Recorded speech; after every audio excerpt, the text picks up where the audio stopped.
পাড়ার লোকেরা কি বলা বলি করছে তুমি জানো? তোমার কানে যায় না, আমার কানে আসে, আমার কানে আসে। কানটা বন্ধ করে রাখো মা, সবার সব কথা কানে নিতে নেই। কি সকলের সব কথা কি কানে নিতে আছে? না, নিতে নেই। যাও প্লিজ গুড্ডির জন্য মিষ্টি নিয়ে এসো। আমার মিষ্টি লাগবে না আন্টি। একদিন তোমার থেকে যে ভালো ব্যবহারটা পেয়েছিলাম, ওটাই আমার জীবনের সার্থকতা। ওটাই আমি সারা জীবন ধরে রাখবো। আমি জানি না তোমাদের আর কোনোদিনও আমাকে প্রয়োজন হবে কিনা, তবে যদি কোনোদিনও তোমাদের কোনো প্রয়োজনে আমাকে ডাকো, আমি ঠিক আসবো তোমার কাছে। যেখানে থাকি, যত দূরেই থাকি, ছুটে তোমার কাছে চলে আসবো। আসলে এই মেয়েটা তো খুব বেশি দিন তোমার ভালোবাসার সুযোগ পায়নি। জ্ঞান বয়স হতে না হতেই মা চলে যায়, তারপর বাবুজিও আচমকা। যে মানুষটা আমার সব ছিল, আমার প্রাণ ছিল, আমি বড় ভালোবাসার কাঙাল গো। তোমার মধ্যে নিজের মাকে খুঁজে পেয়েছি, ওই বাড়ির জেঠুমনির মধ্যে বাবুজিকে দেখতে পেয়েছি। তোমরা যতই আমাকে দূরে সরিয়ে রাখো, আমি না মন থেকে দূরে সরে থাকতে পারি না তোমাদের থেকে। তাই আমি অপেক্ষায় থাকবো। আমি কিন্তু অপেক্ষা করে থাকবো তোমরা কবে আমাকে ডাকবে। ছাড়ো, ছাড়ো এসব কথা, ছাড়ো না। তো বড় বড় কথা বলে কি হবে বলো? তোমার এখন অনেক বিশাল ব্যাপার, তুমি অনেক বড় চাকরি পাবে, বিশাল ব্যাপার তোমার গুড্ডি। এখন এত কিছু বলছো, তখন আর এসব তোমার মনে থাকবে না। আজকের দিনে দাঁড়িয়ে আমি এই কথাটা বলতে পারবো না, ভবিষ্যতে প্রমাণ দেবে। আমার একটা কথা ছিল মা। বলো। বলছিলাম, আমি তো কোনোদিন তোমার কোনো কথার অবাধ্যতা করিনি। কি বলতে চাইছো পরিষ্কার করে বলো চিত। রাগ করো না মা।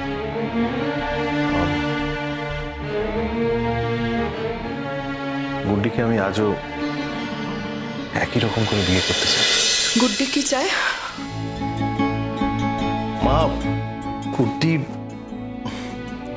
আচ্ছা না হলে আমি তোমাকে কথাটা বলতে আসতাম। প্লিজ তুমি গুড্ডিকে দূরে ঠেলে সরিয়ে দিও না। গুড্ডি আমাদের বাড়িতে এলে আমাদের ভালো হবে মা। তাই নাকি? গুড্ডি আমাদের বাড়িতে এলে আমাদের বাড়ির ভালো হবে, কিন্তু গুড্ডি তো কয়েকদিন বাদেই ট্রেনিংয়ে চলে যাবে। তাহলে আমাদের বাড়িতে আর তো গুড্ডি থাকা হবে না। গুড্ডি যদি নাই থাকে আমাদের বাড়িতে, তাহলে আমাদের বাড়ির ভালোটা কি করে হবে জিৎ? মা, আচ্ছা ছেলেমেয়েরা কি চাকরি করে না? তাই বলে কি তাদের বাড়িঘর থাকে না? দেখো জিৎ, আমি একটা কথা পরিষ্কার করে তোমাকে বলি, গুড্ডির উপর আমি আগের মতো না সন্তুষ্ট নই, এ কথা ঠিক। কিন্তু তুমি তো আমার ছেলে, তাই তুমি যদি মনে করো যে গুড্ডিকে ছাড়া তুমি অন্য কাউকে বিয়ে করবে না, তোমার জীবনে তোমার বউ হিসেবে একমাত্র তুমি গুড্ডিকেই স্বীকৃতি দেবে, তাহলে তো আমার সত্যিই কিছু বলার নেই। কিন্তু প্রশ্ন একটাই জিৎ, গুড্ডি কি পারবে তোমাকে সুখী করতে?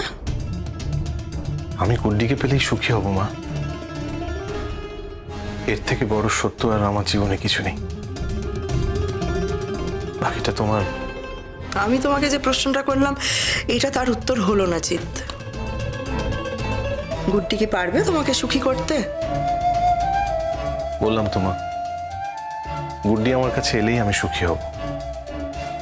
আলাদা করে গুড্ডিকে কিছু করতে হবে না আমাকে সুখী করার জন্য। তার মানে গুড্ডি তোমাকে সুখী করতে পারবে না জিৎ, তাই তো? কেন পারবে না?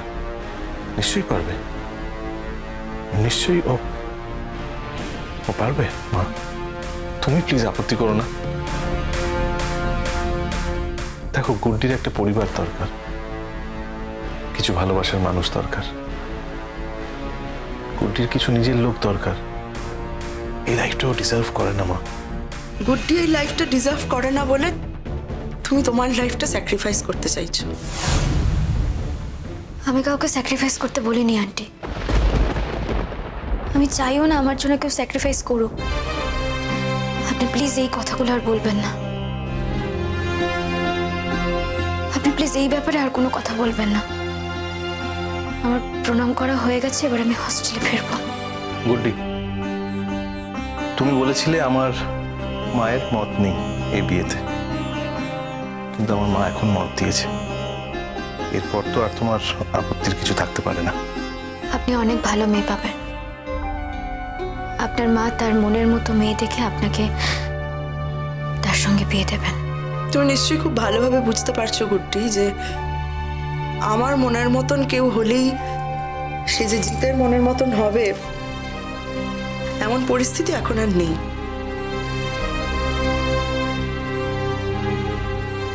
সে তার মনের মতন একজনকে পৃথিবীতে খুঁজে পেয়েছে এবং সে তার সঙ্গেই গোটা জীবনটা কাটাতে চায়।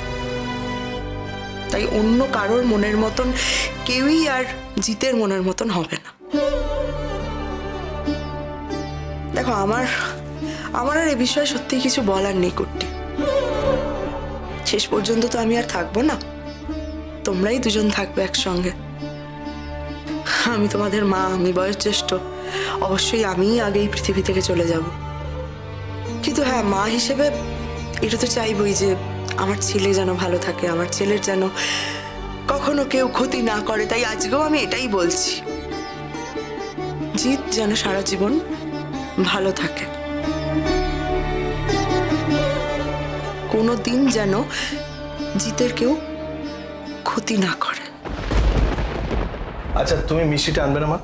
না না, আমি এখন মিষ্টি খাবো না। এই দেখো, তুমি দেরি করছো বলেও এই কথা বলছে। না না, মিষ্টি তো খেতে কোনো বাধা নেই। বিয়ে হোক না হোক মিষ্টি খেতে অসুবিধা কোথায় বলো তো গুড্ডি? মিষ্টি তোমাকে খেতেই হবে। ভালো রেজাল্ট করেছো, নিয়ে আসছি আমি মিষ্টি।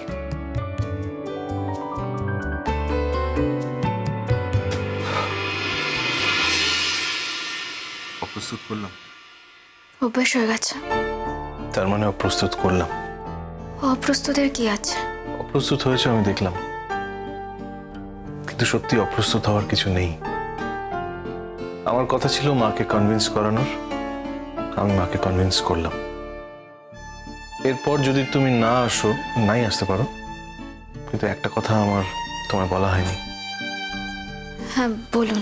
তুমি ও বাড়ির কতটা কি খবর জানো না জানো আমি জানি না, কিন্তু আমি একটা খবর পেয়েছি। কোথা থেকে পেয়েছি সে প্রশ্ন করো না। আমার কোনো কৌতূহল নেই, কি প্রশ্ন করবো আপনাকে? জানার ইচ্ছেও নেই আপনার। আপনার যদি ইচ্ছে হয় আপনি বলতে পারেন, আর না ইচ্ছে হলে বলবেন না।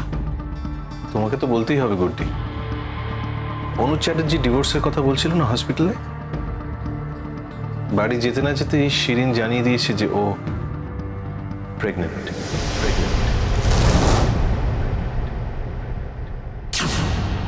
তাই ওদের ডিভোর্সটা আপাতত হচ্ছে না।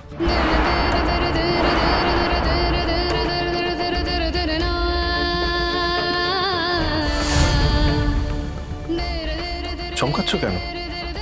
চমকানোর তো কিছু নেই, এটাই তো স্বাভাবিক। ওদের বিয়ে হয়েছে এতদিন হলো, তো বাচ্চা হবে না? সে তো বটে, একদম ঠিক বলেছে। ওই বাড়িতে নাকি খুব আনন্দ। আনন্দ হওয়ারই কথা, তো আমরাও তো একটু আনন্দ করতে পারি, হোক না মিথ্যে আনন্দ, তো একটু আনন্দ তো করতেই পারি। আমি আপনাকে অনেক কষ্ট দিয়েছি, আর কষ্ট দেব না। আপনি যা বলবেন তাই হবে। এটা কি শিরিনের সন্তান সম্ভাবনার খবর শোনার পর তোমার মনে হলো? এত প্রশ্নের উত্তর আমার কাছে নেই। আমার যা বলার আমি বলেছি। আপনার যা বোঝার আপনি বুঝেছেন, আর